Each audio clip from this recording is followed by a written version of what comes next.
دیکھو علی، اس سے پہلے ہم تھوڑا سا ایک بات ہم یہ کرتے چلیں کہ دیکھیے، یہ کبھی بھی نہیں ہوا ہے تاریخ میں کہ جب تک انسان فلسفی کو، سوشیولوجی کو، ہسٹری کو نہ پڑھے اور ان سبجیکٹس کو پڑھے بغیر وہ کوئی اپنے حالات کا انالیسس کر سکے یا مستقبل کے لیے کوئی راہیں تلاش کر سکے. وہ کہا جاتا ہے کہ وہ قومیں جو اپنی تاریخ نہیں پڑھتی ان کا جغرافیہ بڑی جلدی بدل جاتا ہے. بالکل، بہت اچھے جی. تو اپنی تاریخ پڑھے بغیر آپ جب تک اس کانٹیکسٹ کو نہیں سمجھیں گے. یہاں فضول بحث یہ ہے کہ اقبال سے بڑے شاعر بھی تو موجود تھے اور اقبال سے اچھے شاعر تھے، تو اقبال کو آپ اتنی اہمیت کیوں دیتے ہیں؟ دیکھیے، یہ بات سمجھنے کی کوشش کیجیے گا کہ کئی سو سال کی مسلم تاریخ کے بعد اقبال جس ایرا میں پیدا ہوئے ہیں، پچھلے 200 سال میں ان سے بڑا گریٹسٹ تھنکر اور فلاسفر مسلمان دنیا نے نہیں پیدا کیا. اور اس کا کانٹیکس سمجھیے گا. اسی لیے اس کانٹیکس کے لیے ہم اس ہسٹوریکل پرسپیکٹو میں جا رہے ہیں. ایک طرف ہم گلوبل پرسپیکٹو ہم نے لیا ہے ہاریزونٹلی، اور ایک طرف ہم ہسٹوریکل پرسپیکٹو لے رہے ہیں ورٹیکلی، کہ آپ کو یہ معلوم ہو کہ پچھلے کئی سو سال سے دنیا کس طرح شیپ اپ ہو رہی تھی، تاکہ وہ کنورج کرے اس نقطے پہ جہاں پہ اللہ تعالیٰ نے اقبال کو پیدا کیا. جب آپ کو پورے سرکمسٹانسز اور انوائرمنٹ کا اندازہ ہوتا ہے، پھر آپ کو یہ معلوم ہوتا ہے کہ اس شخص کا کردار کیا تھا، اس کا رول کیا تھا. And what amazing role he played, جو کنٹمپرری کسی شاعر نے، کسی فلاسفر نے، کسی تھنکر نے، کسی لیڈر نے، کسی آئیڈیالوگ نے وہ رول پلے نہیں کیا جو اقبال کا تھا. اقبال جس سرکمسٹانسز میں آئے، تو ہم جب 1857 تک پہنچے تو یہ انڈین انوائرمنٹ ہے.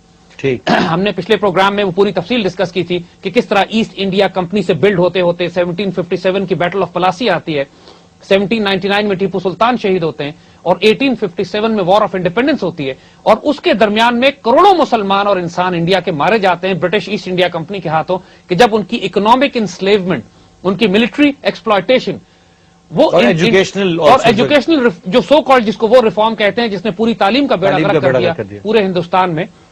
اور یہ وہ انوائرمنٹ تھی کہ جب برٹش امپائر تو پھیل رہی تھی، لیکن برٹش امپائر کے ساتھ ساتھ گلوبل اکنامک آرڈر بھی شفٹ ہو رہا تھا، اور راس چائلڈ بینکنگ فیملی اپنے آپ کو مضبوط سے مضبوط تر کرتی چلی جا رہی تھی. دنیا میں گلوبل ورلڈ وار ہو رہی تھی، یعنی امپائرز آپس میں ٹکرا رہی تھی. فرینچ ایک طرف سے برٹش سے لڑ رہے تھے، ڈچ ایسٹ انڈیا کمپنی ایک طرف تھی، چائنیز ایک طرف تھے، رشین ایک طرف تھے. سینٹرل ایشیا میں گریٹ گیم ہو رہا تھا. راس چائلڈ اور رشین کے خلاف، رشین زار کے خلاف تھے، انہوں نے ان کے خلاف 3 بغاوتیں کروائیں، جو کہ 2 ریولوشن جو ناکام ہوئے اور آخری بولشوک. یہ سارے ہسٹوریکل پرسپیکٹو کو آپس میں یہ انٹر لنکڈ ہے، انٹر کنیکٹڈ ہیں، ان کو سمجھنا ضروری ہے. بالکل. اس کے بعد آپ آتے ہیں اس دور میں کہ ہم کیسے پاکستان بنا اور آج ہم کہاں کھڑے ہیں اور آج ہم نے کہاں جانا ہے. بیکاز جو اسٹریٹجیز اور ٹیکٹکس انہوں نے 16th, 17th, 18th اور 19th سینچری میں بلڈ کی تھی، آج انہی کی یہ کنٹینیویشن آگے چلانا چاہتے ہیں. اور اقبال نے اس پورے کئی سو سال کے ہسٹوریکل گیم پلان کو ایکسپوز کر دیا تھا. And that's what make Iqbal the greatest of the thinkers and the most dangerous man for this system.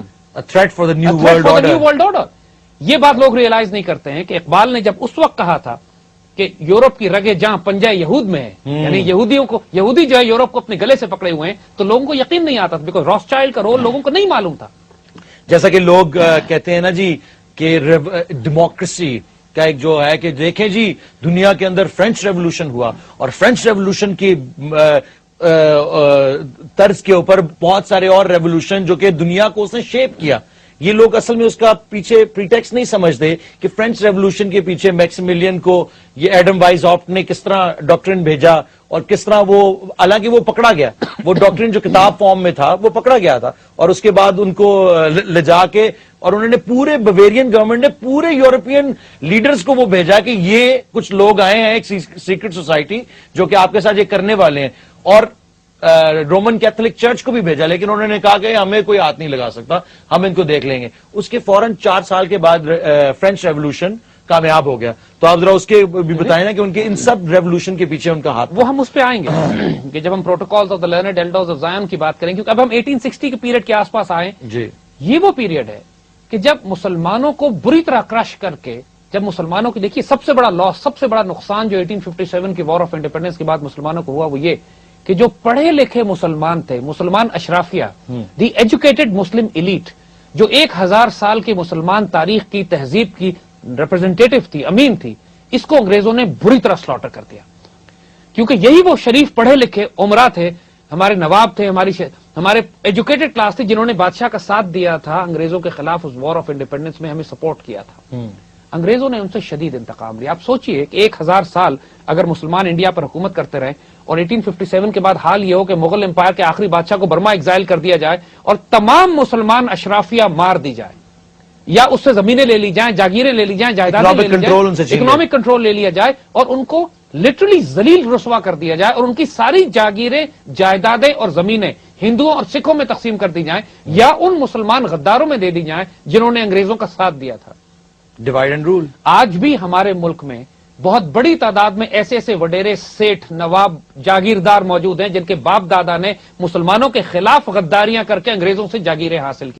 بہت بڑی تعداد میں ایسے ایسے وڈیرے، سیٹھ، نواب، جاگیردار موجود ہیں جن کے باپ دادا نے مسلمانوں کے خلاف غداریاں کر کے انگریزوں سے جاگیریں حاصل کی تھی. اور آج وہ ہمارے ہم پہ حکومت کرتے ہیں، ہم پہ حکومت کر کے. تو میرے خیال سے ڈیل ہی یہی تھی ان کے ساتھ، ڈیل ہی یہی تھی کہ تم اب 100 200 300 سال تم حکومت کرو گے اگر تم ہمارا ساتھ دو گے تو you will be in the power circle. Given properties and lands. جو فریڈم فائٹرز تھے ان کو تو ہزاروں کی تعداد میں توپوں سے باندھ کے اڑایا گیا. توپ کے آگے فیورٹ انگریزوں کا ایک کلنگ پروسیس تھا یہ کہ صاحب توپ کے آگے باندھ کے بارود سے اڑا دیتے تھے. ناؤ اس پروسیس میں دیٹ فار دا ٹائم کہ جب 1870 60 وغیرہ کے اس آس پاس میں کچھ مسلمان اٹھے جنہوں نے کوشش یہ کی کہ انگریزوں کو یہ یقین کرایا جائے کہ صاحب مسلمان آپ کے دشمن نہیں ہیں، اب مسلمان کوآپریٹ کرنا چاہتے ہیں، ایک پریگمیٹک انوائرمنٹ ہے، حکومت چلی گئی ان کے ہاتھ سے، اب مسلمانوں کو آپ تباہ کرنا بند کر دیں اور مسلمانوں کو بھی اپنے ایکول سبجیکٹ کے طور پہ ٹریٹ کریں.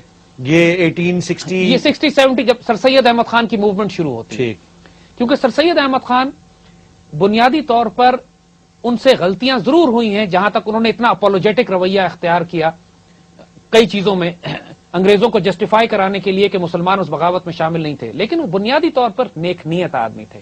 کوئی انسان پرفیکٹ نہیں ہوتا نہیں، لیکن اس سچویشن کو بھی لیکن اس سچویشن کو دیکھیں. ہاں بالکل، یہ وہ سچویشن تھی کہ جس میں مسلمانوں کی زبان کاٹ دی گئی تھی، ان کے سر کاٹ دیے گئے تھے، ان کو کرش کر دیا گیا تھا.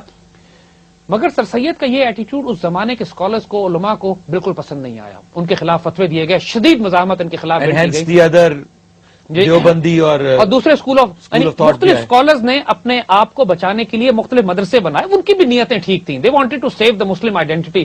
اور ایک مسلمانوں کو کانسیپٹ یہ تھا کہ چونکہ انگریزوں نے تمام مسلمان مدارس اور اسکول بند کر دیے تھے، ریکگنائز ہی نہیں کرتے تھے، تو مسلمان کیا کرتے تھے کہ اپنے چھوٹے چھوٹے مدرسے خود بنا رہے تھے تاکہ اپنے بچوں کو دینی تعلیم دیں یا کوئی بھی تعلیم لیکن مسلمان انگریزی تعلیم سے گھبراتے تھے کیونکہ ان کا خیال یہ تھا کہ جب ہم انگریزی تعلیم پڑھیں گے تو ہم انگریزوں کی طرح ان کے اخلاق، کردار، ادوار، عادات ان کی قبول کر لیں گے. اور یہ بات ٹھیک ہے، آج کی بھی ماڈرن ریسرچ یہی ہے اور ہسٹوریکلی یہ بات پروون ہے کہ جو لینگویج ہے، زبان ہے، وہ امپیریل فورسز کا سب سے بڑا ہتھیار ہوتا ہے. ٹھیک. تو انگریزوں نے آنے کے بعد پہلے تو یہ کیا کہ انگریزی تعلیم عام کر دی پورے انڈیا میں. کہا ڈیفینیشن انہوں نے تعلیم کی چینج کر دی کہ پڑھا لکھا وہی ہوگا جو انگریزی جانتا ہوگا، جو آج تک جاری ہے ویسے ہمارے ملک میں. جی بالکل. اور دوسری طرف انہوں نے یہ کہا کہ جو عربی اور فارسی پڑھیں گے اور اردو پڑھیں گے وہ جاہل قرار پائیں گے. سو نتیجہ یہ ہوا کہ جو عدالتوں میں، کورٹس میں، پورے ایڈمنسٹریشن میں فارسی زبان رائج تھی، اس کو تو انہوں نے اوور نائٹ ختم کر کے وہاں پہ انگریزی راج کر دی. اور جو مسلمانوں کا قاضیوں کا نظام تھا، جو جسٹس جوڈیشل سسٹم مسلمانوں کا، جس طرح آج سوات میں ہنگامہ ہو رہا ہے کہ قاضیوں کا نظام دوبارہ آ گیا تو دنیا ہنگامہ کر رہی ہے، یہ کئی سو سال ہمیشہ مسلمان دنیا میں قاضیوں ہی کا نظام رہا ہے. انگریزوں نے اس نظام کو ختم کر کے 1860 میں لاہور ہائی کورٹ بنائی، پولیس ایکٹ آف 1860، جو کہ غلام قوم کو غلام بنانے کے لیے پولیس ایکٹ بنایا گیا تھا. پاکستان میں بائی دا وے آج بھی وہی ہے تاکہ تھوڑے سے لوگ بہت ساری میسز کو کنٹرول کر سکیں. بالکل. ہمارا جیل مینول بھی وہی ہے جو انگریز لکھ کے گئے تھے، ہمارا پولیس کبھی چینج نہیں ہوا، کچھ بھی نہ کرنے کی کوشش کی گئی. اس پوائنٹ کے اوپر ہم ایک کالر کو لیتے ہیں کہ بہت بےتاب ہو رہے ہیں کیونکہ میرے کان میں ایک مکھی کی طرح بنبناتے ہوئے. تو ہیلو السلام علیکم. السلام علیکم جی، کون سا بات کر رہے ہیں؟ ہاں جی، میں عمیر ہارون بات کر رہا ہوں فیصل آباد سے. ہاں جی عمیر ہارون صاحب. جی میں بالکل زاہد احمد صاحب سے بات کرنا چاہوں گا. جی آپ بولیں، وہ سن رہے ہیں آپ کی بات. جی زاہد صاحب بہت شکریہ آپ کا، سب سے پہلے تو جیو اور آپ کے ساتھ مطلب کنٹریبیوشن کرنے کا اور یہاں پہ آنے کا. اور میرا سوال یہ ہے، پہلے تو میں آپ کو کچھ تھوڑی سی انفارمیشن دینا چاہتا تھا. وہ یہ تھی کہ ہم لوگوں کو بھی کالجز اور اسکولز میں شروع میں بہت غلط پڑھایا گیا، مغل بادشاہ کے مطلب بارے میں بہت اچھا بتایا گیا. ہاں وہ اچھے تھے، مطلب بتایا یہ گیا. اب مجھے جو پتا لگا وہ یہ پتا لگا کہ اکبر بادشاہ کے دور میں جو گراس ڈومیسٹک پروڈکٹ تھا وہ آج تک بر صغیر میں نہیں ہوا اس کے بعد، اکبر بادشاہ کے بعد. ہیلو جی جی جی سن رہے ہیں آپ کی بات. ایک وہ بتایا تھا، اور دوسری مجھے یہ بات بتائی گئی تھی کہ جس بندے نے تار بچھائی تھی پورے بر صغیر کے اندر، ٹھیک ہے، کس چیز کی تار؟ ہاں جی، یہ ٹیلی فون کی تار کی بات کر رہا ہوں. اچھا. ٹیلی فون کی تار بچھائی تھی، اس تار کی ہی وجہ سے 1857 کی جو جنگ آزادی تھی اس کو بھی روکا گیا. ٹھیک ہے، اس کو وہ اتنی دیر میں مسلمانوں کا کمیونیکیشن سسٹم جو تھا وہ اتنا کوئی بہترین نہیں تھا، جس کی وجہ سے وہ جیسے ہی کہیں پہ سر اٹھانا شروع کرتے تھے وہاں پہ وہ فوراً ہی وہ جو ٹیلی گرام یا فون کر کے بتا دیا کرتے تھے کہ یہاں سے آپ جو ہے وہ اس طرح لوگ اٹھنے والے ہیں، اب ان کا ادھر ہی جو ہے نا مارنا بندوں کو شروع کر دیں. ٹھیک، یہ ہمیں اب کالج میں آ کے پتہ لگا. اچھا. اور دوسری بات میں آپ کو یہ بتانا چاہتا تھا کہ جو مدارس تھے جتنے بھی بڑے بڑے، جی. ان لوگوں کو جتنے بھی ہمارے مغل بادشاہ تھے ان لوگوں نے ان کی وہ بنائے ہوئے تھے، اپنا ماہانہ جو ہے وہ خرچ بنائے ہوئے تھے.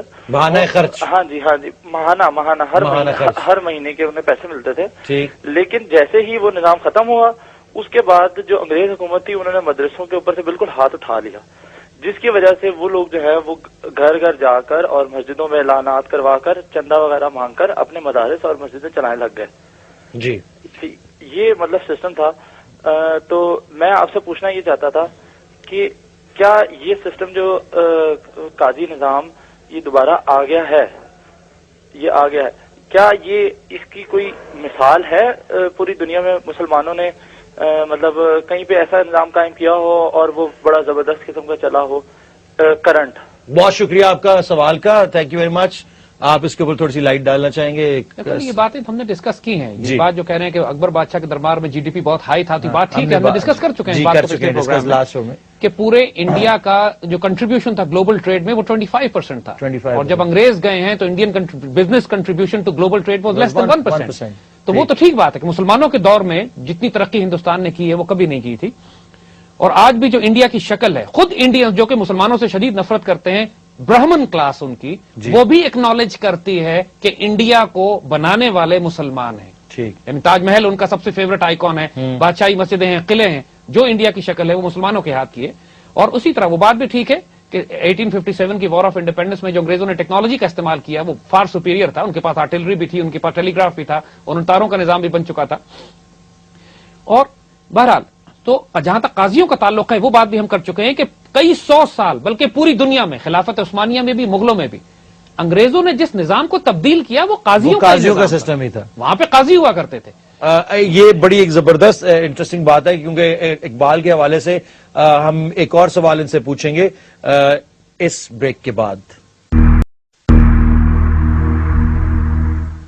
ویلکم بیک ٹو اقبال کا پاکستان. بڑی زبردست انفارمیٹو گفتگو چل رہی تھی. میرا ایک سوال لاسٹ ٹیلی فون کال کے حوالے سے، کل ایک ٹیلی ویژن شو، ایک کانفرنس چل رہی تھی اقبال کے اوپر، اقبال ڈے تھا، اور اس کے اوپر ایک صاحب جو کہ apparently was an authority on Iqbal, he was discussing the fact کہ اقبال جو کہ ملا ازم کے بہت خلاف تھے اور وہ چاہتے تھے کہ جو اسلام کے اندر جو روایات، اسلامک ٹریڈیشنز جو ہیں وہ time to time update ہوتی رہیں، اور ان کے ایک جو اجتہاد کا جو کانسیپٹ تھا وہ سب کا. تو اس پورے بیک ڈراپ میں، جس طرح ہم نے پہلے بھی ڈسکس کیا کہ اقبال کی جو بھی ٹائم تھے ان کی ڈیولپمنٹ کے ایوولوشن کے ٹائم تھے، ایک ٹائم پہ انہوں نے افغان ملا جو کہ اس وقت جو تھے ان کی تائید کی، اور انہوں نے کہا کہ آل دا مور پاور ٹو دا ملا آف افغانستان، بیکاز وہ اس کی ذرا مجھے اس کی بیک ڈراپ بتائیں. یہ اس سوال کے ساتھ ڈائریکٹلی ریلیٹڈ ہے جو ابھی سوال کیا گیا ہم سے. دیکھیے ایک بات سمجھنے کی کوشش کیجیے گا کہ اقبال نے اپنی پوئٹری جس دور میں کی ہے، اگر آپ اس کا ہسٹوریکل گلوبل پرسپیکٹو دیکھیے تو پہلی جنگ عظیم کے بعد جب خلافت عثمانیہ ٹوٹی اور پوری مسلم دنیا، چاہے انڈیا ہو یا خلافت عثمانیہ کے تمام صوبے ہوں، انگریزوں کے دشمنوں کے امپیریلز کے غلام بن چکے. بالکل. اور ان کو کہنا شروع کر دیا تھا کفریہ، کیا نام، اور دارالکفر. دارالکفر پریکٹیکلی مسلمان ممالک تو دارالکفر بن گئے تھے. یعنی مسلمانوں میں کرائسس بن گیا تھا کہ جب مسلمان حکومت تبدیل ہو کے کافر حکومت بن جائے تو کیا وہ جمعہ پڑھا جا سکتا ہے، نماز ہو سکتی ہے، عیدیں پڑھی جا سکتی ہیں، یعنی what laws will we follow. کیونکہ مسلمان فقہ میں یہ لکھا ہی نہیں گیا تھا کبھی کہ یار اگر پوری مسلمان دنیا غلام ہو جائے گی تو ہم کیا کریں گے. یعنی یہ اتنا اسٹرینج abnormal phenomena تھا. Because they haven't known that یہ تو ہوئی نہیں تھا since پہلے their advent. مسلمانوں کے عروج سے لے کے جب سے 1400 سال سے اسلام آیا تھا ایسا کبھی فینومنا ہی نہیں ہوا تھا. صرف 3 علاقے ایسے تھے دنیا میں جو آزاد تھے اس وقت. ایک مکہ مدینہ کی ٹیریٹری تھی, ایک افغانستان تھا. تو افغانستان پہ آپ دیکھیں گے کہ علامہ اقبال نے غیر معمولی کام اس زمانے میں بھی کیا تھا, because Iqbal was very focusing on Afghanistan. کیونکہ He was in touch with the king also. he and was all in that. touch with the Afghan scholars, he was in touch with the Afghan kings, he was And in the touch with the mullahs. Afghan general. کیونکہ مقصد اقبال کا یہ تھا, دیکھیے, not from the religious point of view but from a geopolitical point of view. کیونکہ اگر افغانستان کے لوگ, ان کے اسکالرز, ان کے علماء اگر بیچ میں سے نکل جاتے تو پھر ایک طرف سے برٹش امپائر افغانستان پہ قبضہ کرتا, اوپر سے رشینز نیچے آ رہے تھے. اسی کو گریٹ گیم کہتے ہیں جو اپنی ہسٹری میں آپ پڑھتے ہیں. And Afghanistan was the battle ground. اب افغانستان کے مولوی علماء اس زمانے میں اپنی سادگی کی وجہ سے بچے ہوئے تھے اس کرپشن کی وجہ سے جو پورے جہان میں پھیل رہی تھی. ان کو ڈیموکریسی کا نہیں پتا تھا, ڈکٹیٹرشپ کا نہیں معلوم تھا, کیپٹلزم کا نہیں معلوم تھا, کمیونزم کا نہیں معلوم تھا, ماڈرن امینٹیز ان کے پاس نہیں تھی. ماڈرن امینٹیز ان کے پاس نہیں تھی. وہ ٹف تھے, لڑنے والے تھے, بیسکس ان کو پتا تھی اپنے دین کی, لیکن بیسکس پر جان دینے والے تھے. تو اس وجہ سے اقبال saw that کہ یہ سادگی جو ہے, یہ سادگی اصل میں اس افغانستان کی قوم کو بچا گئی ہے. کیونکہ مسلمان بادشاہ جب اپنے آپ کو ویسٹ سے ایکسپوز کرتے تھے, مسلمان تہذیبیں اور قومیں جب مغرب سے ایکسپوز ہوئیں تو مغرب کے سارے تھاٹ پروسیس بھی ساتھ آئے. جب اقبال نے کہا کہ ہم, وہ ایک شاعری ان کی بڑی خوبصورت اس پہ ہے کہ ہم سمجھ رہے ہیں کہ تعلیم آ رہی ہے, تعلیم کی وجہ سے بڑی خوشحالی آئے گی, لیکن ہمیں کیا خبر تھی کہ چلا آئے گا الحاد بھی ساتھ. یعنی ہمیں کیا پتا تھا کہ سیکولرزم بھی ساتھ آ جائے گا, بالکل بالکل, لوگ دین کو چھوڑ دیں گے. اور لڑکیاں پڑھ رہی ہیں انگریزی تعلیم, اور اس قسم کی جو شاعری اقبال نے کی کہ جس میں وہ یہ کہتے ہیں کہ تعلیم اس قسم کی جس میں ویسٹرن سویلائزیشن تمہارے ساتھ آتی ہو, وہ تعلیم تمہارے لیے زہر قاتل ہے, تم کو تباہ کر دے گی. تو اس کیفیت میں اقبال نے اس اسکالرز کو, ان ملا کو جو افغانستان کے پہاڑوں میں بستے ہیں, سپورٹ کیا کہ یہ لوگ اس وقت تک ویسٹرن انفلوئنس سے بچے ہوئے تھے, مغربی تہذیب نے ان کو کرپٹ نہیں کیا تھا. And that was the reason Iqbal supported them. And the Maghri tehzeeb is driven by these newcons, By the جن کا اصل objective تو یہ ہے to kill religion. دیکھیے To آپ destroy کرنا چاہتے ہیں religion, اگر آپ اقبال Christianity, کا Judaism. ویژن دیکھیے جی. تو ایون افغانستان کے جو طالبان تھے, افغانستان کے طالبان نے جو سسٹم اپنے افغانستان میں قائم کیا تھا, دنیا اس کو بہت ہارش دیکھتی ہے, بڑا اس کو دیکھتی ہے کہ صاحب بڑا انہوں نے پرانے زمانے کا کوئی نظام قائم کیا تھا, لیکن ان کے پاس کوئی دنیا کا واحد ملک تھا جس پر کوئی قرض نہیں تھا. They were not dealing with the western banking system. کوئی سود اور ربا کا نظام ان پر یہ ابھی 10 سال تک 10 سال تک نہیں, طالبان لاسٹ 10 سال تک exactly.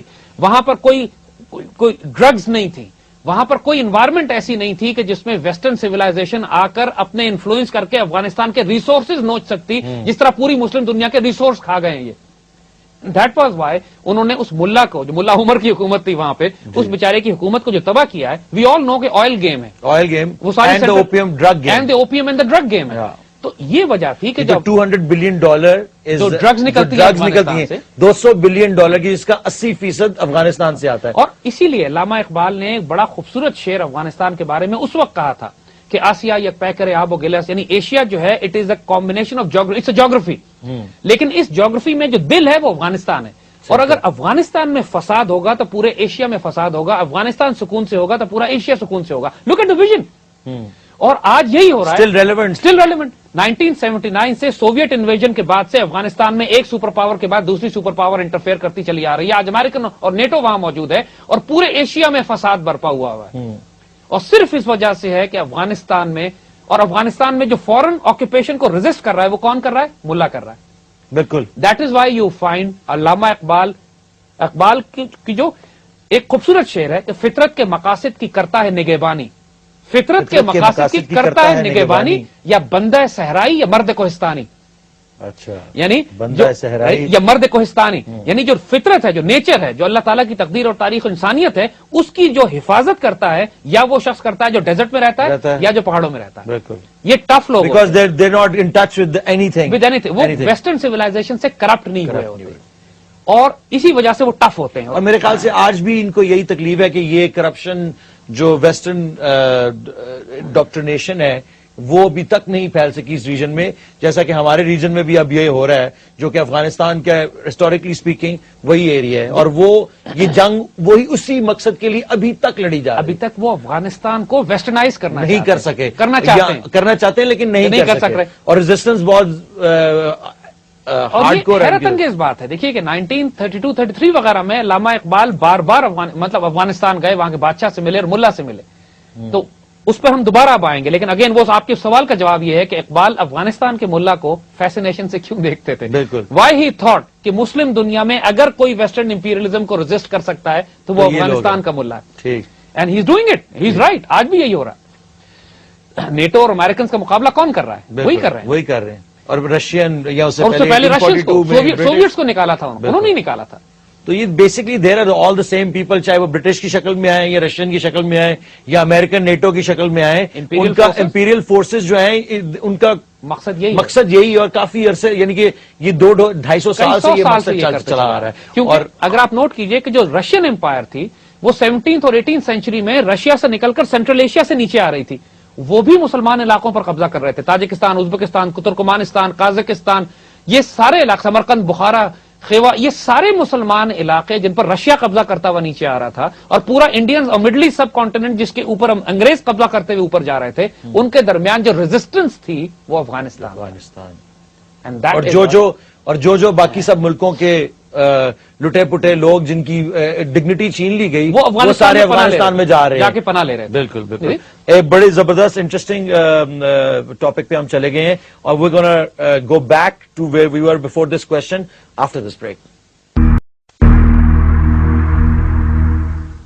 Welcome back. I hope کہ جو آپ کا لاسٹ کوشچن تھا اس کو ہم نے اچھے طریقے سے جواب دیا، اور میں تو اس جواب سے بڑا سیٹسفائڈ ہوں. ان کمنگ شوز اس سے بھی زیادہ ہم اور ایسی ابسرڈ باتیں کی جائیں گی اس شو کے اوپر کہ آپ لوگ کہیں گے کہ یہ لوگ کیا باتیں کر رہے ہیں، یہ کون لوگ ہیں، شاید ان کو اپنا پتہ نہیں ہے کچھ نہیں، لیکن میں آپ کو اتنا بتا سکوں یہ سب باتیں سچ ہیں. اس سے پہلے کہ ہم زید صاحب سے اور سوال پوچھیں، ایک ٹیلی فون والا مچھر کی طرح میرے کان میں زپ زپ کر رہا ہے، تو let's take the call. Hello السلام علیکم. السلام علیکم جی. وعلیکم السلام. کیسے ہیں آپ؟ کون سا بات کر رہے ہیں؟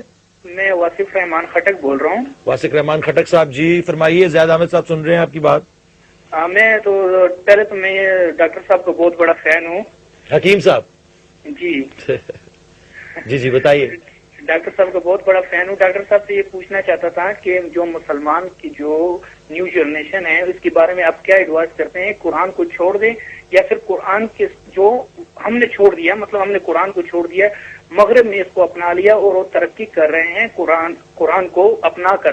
پاکستانی جو نیو جنریشن ہے اس نے قرآن کو چھوڑ دیا ہے. بہت شکریہ آپ کا خٹک صاحب. یہ بڑا جلتا ہوا ایک سوال ہے ایک طرح سے. ہم نے جو اقبال کا یہ پروگرام شروع کیا ہے اس کا مقصد یہی ہے کہ اقبال کی ڈاکٹرن میں آپ کو یہی پیغام دیں کہ آپ کو الٹیمیٹلی قرآن میں ڈوبنا ہے جا کے. دیکھیے مولانا جلال الدین رومی کا جو کلام مثنوی ہے مولانا روم، اس کے بارے میں کہا جاتا ہے ہست قرآن در زبان پہلوی. قرآن ہے یہ فارسی زبان کا جی، یعنی مولانا مثنوی کی جلال الدین رومی کی جو مثنوی ہے it's an interpretation of the wisdom of Quran. Okay but not a literal translation. Naturally not. مقصد یہ کہ قرآن کا ایسنس ہے، اس میں جو قرآن کا میسج ہے، اس کا پیغام توحید، قوت، جرت، دلیری اور رسالت، آخرت، وہ تمام پیغامات وزڈم آف قرآن اس میں. اسی طرح کلام اقبال جو ہے وہ بھی ہم اس کو کہیں گے کہ یہ ہست قرآن در زبان اردو زبان میں یہ قرآن کی ایک ایسی انٹرپریٹیشن ہے، ایسی تفسیر ہے یہ. اور الٹیمیٹلی اس کا مقصد ہی یہی ہے کہ آپ اوریجنلی قرآن کو جا کر براہ راست پڑھیں عربی میں، جس کو تیرے وجود پہ نہ ہو جب تک نزول کتاب، اقبال نے جیسے کہا ہے، نہ گرہ کشا ہے راضی نہ صاحب کشاف. اقبال کے والد نے اقبال سے کہا تھا کہ تم قرآن اس طرح پڑھا کرو جیسے قرآن تم پہ نازل ہو رہا ہے، جس پر اقبال نے یہ شعر خوبصورت کہا تھا کہ جب تک تیرے وجود پہ نہ ہو نزول کتاب، جب تک تو نازل نہ ہو رہا ہو قرآن تمہارے اوپر، جو مرضی تم کر لو، جو مرضی تفسیر تم پڑھ لو، جو مرضی روایتیں تم پڑھ لو، ہسٹری تم پڑھ لو، قرآن تمہیں نہیں سمجھ میں آئے گا. قرآن اس طرح پڑھو جیسے تم پہ نازل ہو رہا ہو. تو الٹیمیٹلی تو قرآن پہ ہی جانا ہے. لیکن آف کورس اس کا راستہ جو ہم نے لیا ہے وہ تھرو دی ڈاکٹرن اینڈ فلسفی آف اقبال ہے. اب ہم آتے ہیں دوبارہ اسی بات پہ جو آپ سوال ہم پہلے کر رہے تھے کہ سر سید کی جو ایجوکیشنل موومنٹ تھی اس نے مسلمانوں کو پہلی دفعہ یہ کانسیپٹ دیا کہ مغربی تعلیم بھی حاصل کی جا سکتی ہے، اب انگریزی پڑھنی پڑے گی کیونکہ حالات اس طرح کے ہو گئے ہیں کہ اب ہمارے پاس حکومت نہیں ہے، اور ہندو کیونکہ 60-50 سال آگے نکل چکے ہیں انگریزوں کے ساتھ مل کر، اب مسلمانوں کے لیے ان کو کیچ اپ کرنا بڑا مشکل ہو رہا ہے. آپ کو یاد ہوگا اسی دور میں آلموسٹ 1860-70 وغیرہ میں کانگریس بنی تھی. کانگریس پارٹی بنیادی طور پر تو کانگریس ایک انڈین نیشنلسٹ پارٹی کے طور پر بنی، لیکن شروع ہی میں اس کو ہندوؤں نے ڈومینیٹ کر لیا تھا اور Congress almost became a Hindu party. مسلمانوں کے پاس کوئی پارٹی نہیں تھی, کوئی جماعت نہیں تھی. سر سید ایجوکیشن سوسائٹی تھی, محمدن ایجوکیشن انسٹیٹیوشن بنا جو بعد میں جا کے سر سید یونیورسٹی 1920 تک سر سید یونیورسٹی بن گئی. تو اور بھی اسکول آف تھاٹس نکلے, اور بھی اور مدرسے کے اسکول آف تھاٹ, دیوبند مدرسہ نکلا, بریلویوں کا مدرسہ جو نکلا, کہ سر سید کے اگینسٹ تھے obviously. کیونکہ ٹریڈیشنل اسکالرز نے سر سید کی مخالفت کی. لیکن مسلمان تھاٹ پروسیس اتنا منتشر ہو چکا تھا اور اتنا ڈیوائڈ ہو چکا تھا, بیکاز ایک پولیٹیکل حکومت نہیں تھی, کچھ اکانومی بھی نہیں تھی, تو ہر جگہ سے اسپرنگ آؤٹ کر رہے تھے, اور وہ ٹھیک ہے اپنے زمانے کے لحاظ سے وہ ٹھیک تھے, because everybody was coming out with solutions to the problems that the Muslim face. لیکن کوئی اس میں لیڈر ایسا نہیں تھا جو تمام مسلمانوں کو ایک مرکز پہ جمع کر سکتا. We never had any leadership like that. اسی دور میں 1877 کے آس پاس علامہ اقبال پیدا ہوتے ہیں. تو دس از دا بیک گراؤنڈ جس میں اقبال کی پیدائش ہوتی ہے, اور وہ پرورش پائیں گے اور آگے ہم اس پہ لے کے چلیں گے. لیکن اب تھوڑا سا ہم ریجن میں جائیں تو that is also the period کہ جس کے اندر خلافت عثمانیہ چاروں طرف سے کمزور ہوتی چلی جا رہی تھی, اور مسلمان علاقوں کے اوپر جو آرمینیا اور سینٹرل ایشیا میں خلافت عثمانیہ کے علاقے تھے اس پہ روس قبضہ کرتا چلا آ رہا تھا. جو چیچنیا اور داغستان کے علاقے تھے وہاں پر امام شامل کی ریزسٹنس تقریباً دم توڑ رہی تھی, اور امام شامل کے ان علاقوں پر شکست ہونے کے بعد روس جو تھا وہ سینٹرل ایشیا سے نیچا ہوتا ہوا داغستان اور چیچنیا کے علاقوں سے نیچا ہوتا ہوا ٹرکی کے بارڈر تک آ گیا تھا. خلافت عثمانیہ کے بارڈر تک پہنچ گئے تھے, اور ٹرکی اتنا کمزور ہو گیا تھا کہ اس وقت یورپ میں اس کو سک مین آف یورپ کہا جاتا. ویلکم بیک ٹو اقبال کا پاکستان. بات پہنچی اقبال کی ولادت پہ, تو لیٹس ٹیک اٹ فرام دیر. دیکھیے جیسے ہم نے کہا آپ سے کہ اقبال جس گھر میں پیدا ہوئے دونوں والدین ولی اللہ تھے. دے ور ایکچولی سینٹس, اتنے نیک درویش لوگ, and they had a very strong spiritual content in them also. اور یہ اقبال کے وجود میں بچپن ہی سے ڈال دیا گیا کہ دین بغیر روحانی کانسیپٹ کے مکمل نہیں ہوگا. مگر اقبال کی بنیادی دینی تعلیم کے بعد انہوں نے تعلیم انگریزی نظام ہی میں حاصل کی, یعنی اس کے بعد اپنی میٹرک کی تعلیم حاصل کی. میٹرک کے بعد گورنمنٹ کالج لاہور میں گئے, جو کہ انگریزوں کا تھا, پورا انگریزوں کا سسٹم قائم ہو چکا تھا. مسلمان اب اس جدید تعلیم کو حاصل کرتے تھے اپنے دور کے مطابق, لیکن چونکہ گھر سے دینی تعلیم مضبوط ہو چکی تھی لہذا یہ بات کہ مغرب سے متاثر ہو کر مغربی ہو جائیں گے, خطرات تو تھے, کیونکہ بہت بڑی تعداد میں مسلمان نوجوان جو انگریزی تعلیم حاصل کرتے تھے اس کے بعد یورپ اور ولایت جایا کرتے تھے وہ پھر یورپین ہی ہو کے رہ جایا کرتے تھے, جو کہ اب تک ہو رہا ہے. وہ سلسلہ تب سے چلا اور اب تک چلے آ رہا ہے کہ لوگ لاکھوں ڈالر اپنے بچوں کو پڑھانے کے لیے بھیج دیتے ہیں. ان کی ایجوکیشن جو کہ اس زمانے میں جو کالج کی ایجوکیشن تھی اس کے اندر ظاہر ہے کہ جب لینگویج انگریزی زبان کی تعلیم میڈیم تھا, اور یہ ایک فیکٹ ہے کہ جب آپ برٹش اور انگریز لٹریچر پڑھاتے ہیں تو ان کے ساتھ ان کی ویلیوز بھی آتی ہیں. یہ انوسنٹ نہیں ہے انگریزی سیکھنا. ایک کانسیپٹ جو آج بلڈ ہو رہا ہے کہ ہم کو انگریزی اگر پڑھانی چاہیے تو انگریزی میں وہ لٹریچر پڑھانا چاہیے جو ہمارا لٹریچر انگریزی میں ٹرانسلیٹ ہوا ہے, ٹھیک, تاکہ ویلیوز اور موریلٹی بھی ہماری آئے. ہوتا یہ ہے کہ جب آپ شیکسپیئر کو, ڈکنس کو اور ان تمام لوگوں کو پڑھتے ہو کہ جو انگریزی تہذیب اور معاشرے کو ریپرزینٹ کرتی ہیں تو ان کی ویلیوز سے آپ متاثر ہونا شروع ہو جاتے ہو. Language is the most powerful tool of imperialism. ٹھیک, تو یہ کانسیپٹ, یہ پرابلم اس زمانے میں تھی. جبھی تو اکبر الآبادی نے وہ شعر کہا تھا کہ ہم ان کتابوں کو قابل ضبطی سمجھتے ہیں جنہیں پڑھ کر بچے باپ کو خپتی سمجھتے ہیں. ٹھیک ٹھیک ٹھیک, جی, جس کو پڑھ کے بچے باپ کو خپتی سمجھتے ہیں. اور ہوتا یہی تھا کہ انگریزی پڑھنے کے بعد وہاں ساتھ ساتھ سوشلزم کے کانسیپٹ آ رہے تھے, ڈیموکریسی کے کانسیپٹ ڈالے جا رہے تھے. یہ بتایا جا رہا تھا کہ آزادی نسواں کے نام پر عورتوں کو جناب کھل کے مردوں کے ساتھ مل کر کام کرنا چاہیے. بچے پیدا کرنا, فیملیز تو کوئی ایشو ہی نہیں ہے, وہ تو پرانے زمانے کی باتیں ہو گئی. اب تو آدھی آبادی کو مل کر کام کرنا چاہیے. یہ کانسیپٹ دیے جا رہے تھے کہ جناب کیپٹلزم کے مقابلے میں کمیونزم, سوشلزم, اور یہ وہ آئیڈیاز ہیں جو نئے دور کے آئیڈیاز ہیں. حالانکہ کمیونزم اور کیپٹلزم دونوں کے پیچھے وہی وہی لوگ وہی جو فنڈ کر رہے ہیں, دونوں طرف فنڈنگ کر رہے ہیں. بالکل بالکل, بیکاز فریڈرک ایون نازیزم جو تھا وہ فریڈرک نیشی سے آتا ہے, اور وہ اس کے بھی سپورٹر یا کیا آپ اس کو لفظ یوز کریں گے, بلکہ جو بنانے والے کارل مارکس یا جو کیپٹلزم کا ڈاکٹرن لانے والے بھی وہی لوگ تھے. سارے یہودی تھے, اور جو ہیں کریٹ ان لوگوں نے انہی نے کریے ہوئے. اب یہ اس زمانے میں 20ویں صدی کا آغاز تھا یہ, اور پوری دنیا میں ایک میڈیا ریولوشن آ چکی تھی, ریڈیو آ چکا تھا, اور پبلشنگ یہ کنٹرول کر رہے تھے, اخبار آ چکا تھا. تو یہ پہلی دفعہ انسانیت کی تاریخ میں ایک انفارمیشن ریولوشن, اور اس انفارمیشن ریولوشن کو چونکہ کنٹرول یہ کرتے تھے, اس لیے اپنی نالج, اپنے جو یہ پسند ہسٹری بھی چینج کر دی. ایک کال لیں گے, بڑی زبردست بات چل رہی ہے, اب اس کو یاد رکھیں. جی سر, ہیلو. ہاں جی, السلام علیکم. السلام علیکم جی, کون صاحب بول رہے ہیں؟ میرا نام حیدر ہے جی, لاہور سے بات کر رہا ہوں. جی حیدر صاحب, کیسے ہیں آپ؟ الحمدللہ. میں نے جی آپ سے ایک بات کرنی ہے, تھوڑی سی ٹاپک سے شاید ہٹ گیا, تھوڑی سی. جی جی. پوائنٹ یہ ہے, میں یہ کہنا چاہتا ہوں کہ دیکھیں, ہم جب اپنی ہسٹری کی بات کرتے ہیں, خاص طور پہ مسلمز کی, تو وہ ہسٹری اسلام کی تو ہے نہیں, وہ مسلم رولرز کی ہے.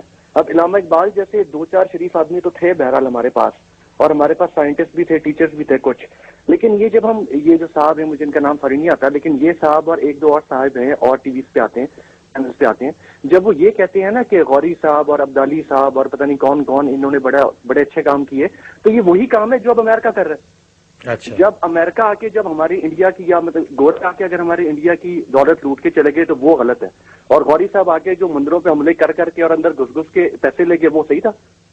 مطلب اگر ابھی حضرت علی کے مزار کے اندر بندے جا کے چھپ جائیں اور وہاں پہ وہ گولے ماریں وہ غلط ہے, اور وہ اگر بندے جا کے چھپ جائیں اپنے مندر میں اور ہمارے بندے جا کے ان کو مارے تو وہ ٹھیک ہے.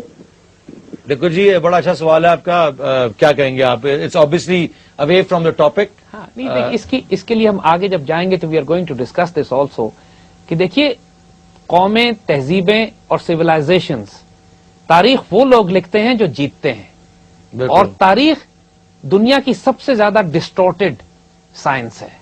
It's a phenomena which shouldn't be trusted. اور جب as تک it کہ is. آپ اس کو ملٹیپل سورسز سے ویریفائی نہ کریں. بالکل. شہاب الدین غوری یا محمود غزنوی نے انڈیا پہ کیوں حملے کیے, اس کی وجوہات تھیں. ایک ہندو راجے مہاراجے جو اس طرف بسا کرتے تھے, وہ مسلمان ریاست سے چھیڑ چھاڑ کیا کرتے تھے, حملے کیا کرتے تھے, تنگ کیا کرتے تھے, سپلائیز روکا کرتے تھے. اس کی پوری ہسٹری ہے, اور یہ انڈین اور ہندو پروپیگنڈا ہے کہ شہاب الدین غوری اور محمود غزنوی گنڈے تھے, لٹیرے تھے, اور لوٹنے کے لیے آئے تھے اس علاقے میں. اور let's go back to our original, because ہمارا جو ہم جو یہ آپ کے سوال کا جواب اگلے شوز میں بھی ہم دیں گے, لیکن ابھی کیونکہ ہم ایک بیک ڈراپ پہ چل رہے ہیں, اور ابھی ہم پہنچے تھے کہ media revolution had just started, publishing was controlled, Associated Press, all these Reuters, ہالی ووڈ شروع ہو چکا تھا, یہ سب چیزیں کنٹرول میں آ چکی تھی. آپ اگر 20ویں صدی کا آغاز دیکھیں تو ایک حیرت انگیز آغاز ہے. یہ تاریخ انسانیت میں کبھی بھی یہودیوں کو اتنا کنٹرول انسانوں پہ نہیں ملا تھا جتنا 20th سینچری کے بگننگ میں یہ حاصل کر چکے کہ جنگیں کرا کے اتنا پیسہ کما چکے تھے. ابھی پچھلی صدیوں میں جنگیں کرائی ساری, انہوں نے رومن کیتھولک کی جو ویٹیکن کی پاور چھینی, سارے مونارکس یورپین جتنے مونارکس تھے ان سے جنگیں کرا کے ان کو کمزور کر دیا, ان کو مقروض کیا. کوئی یورپین امپائر ایسی نہیں تھی جو ان کی مقروض نہیں تھی. پھر یہ ایسٹ انڈیا کمپنی اور برٹش امپائر کے ذریعے ڈرگ ٹریڈ کرتے تھے جس سے انہوں نے پیسے کمائے, اور پوری دنیا میں اپنے پروٹوکالز بنا کے اپنے لوگوں کو تیار کر کے فری میسونک سوسائٹیز کو امپلانٹ کرنے کے بعد, پاکستان میں مہاراجا رنجیت سنگھ کے ٹائم سے فری میسنز آ کے بیٹھے ہیں. تو 20th سینچری کے شروع میں یہ یورپینز اور امریکنز کو انہوں نے پہلے کنٹرول کیا. میڈیا ایکسپلوژن, ہالی ووڈ اور فائنانسز, یہ دو چیزیں کنٹرول کرنے کے بعد اگر آپ نوٹ کریں کہ 1912 اور 1913 میں انہوں نے امریکہ میں فیڈرل ریزرو بینک بنایا. اس سے پہلے میں آپ سے بالکل یہ میں ان کو صرف آڈینس کو میں چاہتا ہوں کہ آپ یہ بتائیں کہ جو واٹرلو کی جنگ کا جو قصہ ہے جس میں برٹش جتنی بھی اکانومی تھی, برٹش اکانومی جو اس وقت تک ان کے ہاتھ میں نہیں تھی اور اس وقت یہ بیٹھے ہوئے تھے, انہوں نے کس طرح وہ برٹش اکانومی اپنا اکنامک انٹیلیجنس کے تھرو جو انہوں نے 20 گھنٹے پہلے خبر پہنچا دی اور کہا کہ جی انگلینڈ جنگ ہار گیا اور سٹاکس جو تھے وہ کریش ہو گئے. اور پلیز ذرا وہ ان کو بتائیے 19th سینچری کے شروع میں جو بیٹل آف واٹرلو ہوئی, واٹرلو کی جنگ کی بات کر رہا ہوں میں جی. تو واٹرلو کی جنگ میں ان لوگوں نے ایک افواہ اڑا دی کہ صاحب انگلینڈ ہار گیا. تو جو برٹش گورنمنٹ کے ایسٹس تھے وہ اسٹاک مارکیٹ میں کریش ہو گئے اور اسی دن خرید لیے, اور اسی وقت راسچائلڈ نے خرید لیے, اور تھوڑی دیر بعد خبر آئی کہ جی برٹن تو جیت گیا, وہ اسٹاکس ملینز آف ڈالرز اوپر چلے گئے, اور یعنی کہ they ended up owning all the economy at the beginning of the century. اور انگلینڈ تو انگلینڈ کا رہا ہی نہیں. جو 1840-30 میں انہوں نے ڈرامے شروع کیے وہ 21ویں صدی میں آج بھی وہی کر رہے ہیں. جی 1829 میں پہلا ڈپریشن کریٹ کیا تھا. اور اس کے بعد انہوں نے امریکہ میں جا کے جو بینکس بنانے شروع کیے اپنے, اور امریکن پریزیڈنٹ نے جیفرسن نے اور لنکن نے جو ان کو روکنے کی کوشش کی تو ان کو اسیسنیٹ کروا دیا. بالکل, لیکن جو وڈرو ولسن کی جو بات آتی ہے کہ وڈرو ولسن جو تھا اس نے ایکٹ پاس کیا لیکن مرنے سے پہلے وہ جو کہہ کے گیا ہے وہ بھی آپ بتائیے لوگوں کو کہ اس نے کہا کہ یہ جو میں کر گیا ہوں یہ شاید مجھے آئندہ ڈین آف وائپرز ان کو, یعنی ان کو یہ کہا کہ سانپوں کا بچھوؤں کا میں ایک جال بچھا گیا ہوں جو امریکن سوسائٹی کو کل کھا کے چلا جائے گا یہ. لیکن انہوں نے they did not stop, they kept on working on the western economies, خاص طور پہ امریکہ اور انگلینڈ تو پہلے ہی کھا چکے تھے, یہ امریکہ پہ ہی بہت سیریسلی کام کر رہے تھے. انفینٹ تھا نا ان کے لیے کہ بیکاز دے obviously جنگیں امریکن سول وارز جو بھی ان کے فری میسنز آئے اور آ کے انہوں نے یورپ سے ہیلپ حاصل کی اور واپس جا کے اپنے ہی بندے جس کو یہ کر رہے ہیں برٹش ان کو جنگ کروا کے ان کی اکانومی تباہ کرائی اور پھر واپس آ کے خود ہی قابض ہو گئے. دیکھو علی، یہ جو باتیں ہم کر رہے ہیں نا، یہ لوگوں کو کنسپریسی تھیوریز لگیں گی. لوگ کہیں گے کہ آپ کس ہسٹری کی بات کر رہے ہیں. ہم جو بات بڑا کلیئر کرنا چاہتے ہیں کہ دیکھیے اب ہوش میں آ جائیے. 200 سال سے آپ کو بیوقوف بنایا جا رہا ہے. There are certain secret society آپ کی مائنڈ، آپ کی اکانومی، آپ کی پالیسی، آپ کی جیوگرافی، آپ کی ہسٹری کنٹرول کر رہے ہیں. اور ان کا ایک مقصد ہے، stop behaving like idiots, start thinking, start reading. Because this is the message that we want to give. Wake up. Wake up. Wake up. I mean, اور there will be no chance. جیسا کہ آپ نے بتایا کہ وہ آخری جو وہ تھی کہ مسلمانوں کو کہا گیا کہ بس اب جاگ جاؤ، اس کے بعد تم کبھی نہیں اٹھ سکو گے. اور اس ویک اپ کال کے لیے the greatest person who emerged in the 20th century was Iqbal. That is why we are discussing Iqbal. After this break, we're going to go ahead with this. And obviously, یہ conversation جو ہے is going to one fact alone: wake up.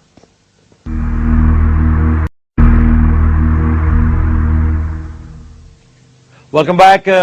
The conversation is obviously میں last show میں بھی یہی بات کہی تھی میں نے کہ اتنی ابسرڈ باتیں یا یہ انفارمیشن شاید آپ لوگوں کو اتنی ابسرڈ لگ رہی ہو کہ آپ کہیں گے یہ لوگ واقعی خپتی ہو چکے ہیں. یعنی کہ یہ میں تو ویسے ہی پہلے سے بدنام ہوں، لیکن یہ انفارمیشن ہسٹوریکلی یہ فیکچوئل انفارمیشن ہے جو ہم آپ تک پہنچا رہے ہیں. یہ کوئی سنی سنائی بات نہیں ہے. تو let's conclude this episode tonight. دیکھو اری، تو ہم اس جگہ پہنچے ہیں کہ جب پوری دنیا میں انوائرمنٹ یہ بلڈ ہو چکی ہے کہ ویسٹرن زائنسٹ اکنامک اور پولیٹیکل ملٹری اکنامک پاور پوری طرح کنٹرول کر رہی ہے دنیا کو، چاہے وہ کیپٹلسٹ بلاک میں کرے یا کمیونسٹ. اس وقت کمیونسٹ نہیں تھا، اس وقت تو زار تھا. کریٹ کیا گیا زار کو مارنے والے بھی یہ لوگ. ایگزیکٹلی رشین زارس کی حکومت تھی وہاں پہ، وہ بادشاہت تھی اور ان کی رشتے داریاں تھیں یورپ کے اندر بھی، اور پورا مونارکی ہر طرف قائم تھی. یہ میرے خیال سے آخری مونارکی رہ گئی تھی جنہوں نے ڈسٹروائے نہیں کی جو جس کو لیکن 2 دفعہ ٹرائی کر چکے تھے. تو 1906 میں، اب ہم انڈیا واپس آتے ہیں، 1906 میں پہلی دفعہ تھوڑا سا مسلم پولیٹیکل تھاٹ پروسیس ریوائیو ہوتا ہے اور مسلم لیگ نام کی ایک جماعت بنتی ہے کہ جو آئندہ آگے آنے والے دور میں مسلمانوں کا وہ پلیٹ فارم بنتی ہے جس کی بنیاد پر پاکستان اور قائد اعظم جس پرومیننٹ ہوتے ہیں، قائد اعظم اس کی قیادت سنبھالتے ہیں اور پاکستان بنتا ہے. مگر قائد اعظم اسی دور میں آپ دیکھیے گا کہ almost this was the period جب علامہ اقبال پیدا ہوتے ہیں، ان کے آگے پیچھے قائد اعظم کی پیدائش بھی ہوتی ہے. And 2 great men were born almost in the same era and they grow up together. And they are product of what they coming from. And the product of this western imperialism جو اس دور میں جو تعلیمی نظام قائم ہوتا ہے. اور یہ کمال ہے، معجزہ ہے کہ انگریز یہ سمجھتے تھے کہ اس نظام کے ذریعے یہ غلام پیدا کریں گے، اس نظام کے ذریعے 2 آزاد اور غیرت مند ترین وجود اس سسٹم سے پیدا ہوتے ہیں.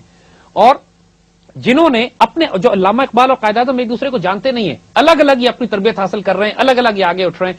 قائد اعظم بھی اپنی تعلیم حاصل کرنے کے لیے انگلینڈ جاتے ہیں، علامہ اقبال بھی اپنی تعلیم حاصل کرنے کے لیے 1906 میں انگلینڈ جاتے ہیں.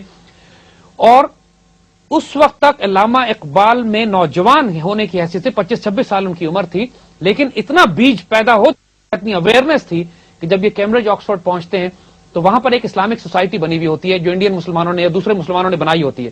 یہ فوراً جاتا ہی اس سوسائٹی کا نام تبدیل کر کے پین اسلامک سوسائٹی کر دیتے ہیں. Pan Islamic society. This is a massive change. اگر آپ اس کو نوٹ کریں تو کہ اقبال میں یہ کانسیپٹ کہ ہم صرف مسلمانوں کی بات نہیں کر رہے ہیں، ایک جگہ کے خطے کے مسلمانوں کی بات نہیں کر رہے ہیں، ہم پوری امت کی بات کر رہے ہیں. Islamic society was change to pan Islamic society.